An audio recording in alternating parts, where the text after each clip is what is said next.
చిన్న పల్లె అనంతపురం. ఆ గ్రామానికి దగ్గరలో ఆసుపత్రి లేదు. జ్వమొచ్చినా, గాయం అయినా ప్రజలు పట్టణానికి వెళ్లాల్సి వచ్చేది. అలాంటి ఊరిలోకి ఒకరోజు డాక్టర్ రవికుమార్ వచ్చారు. ఆయనకు పట్టణంలో పెద్ద ఆసుపత్రిలో ఉద్యోగం వచ్చినా, గ్రామంలో సేవ చేయాలి అనే ఆలోచనతో ఈ పల్లెనే ఎంచుకున్నారు. మొదట గ్రామస్తులు ఆయనను అంతగా పట్టించుకోలేదు. ఇక్కడ డబ్బు లేదు, పేరు లేదు, ఎంతకాలం ఉంటాడో అని అనుకున్నారు. కానీ డాక్టర్ గారు మాటలతో కాదు, పనితో నమ్మకం సంపాదించారు. ఉదయం సూర్యోదయం నుంచే చిన్న గది ఆసుపత్రిగా మార్చుకుని, రోగులను చూడటం మొదలుపెట్టారు. డబ్బు లేని వారికి ఉచితంగా మందులు ఇచ్చారు. రాత్రి పూట ప్రసవ నొప్పులతో ఎవరు పిలిచినా, చీకటి వానలోనూ వెళ్లేవారు. ఒకసారి గ్రామంలో తీవ్ర జ్వరం వ్యాపించింది. చాలామంది పిల్లలు పడక పట్టారు.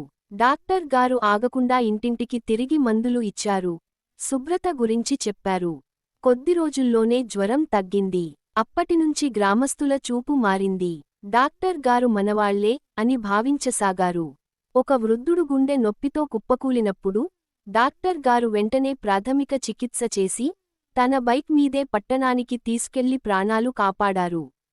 ఆ రోజు గ్రామమంతా ఆయన కోసం ఎదురు చూసింది. తిరిగి వచ్చినప్పుడు ఎవరి కళ్లలోనూ ఆనందం, కృతజ్ఞత కనిపించింది.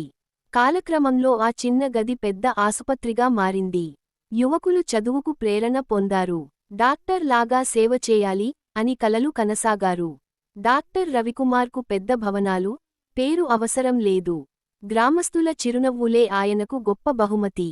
సేవ చేసే మనసే నిజమైన వైద్యం.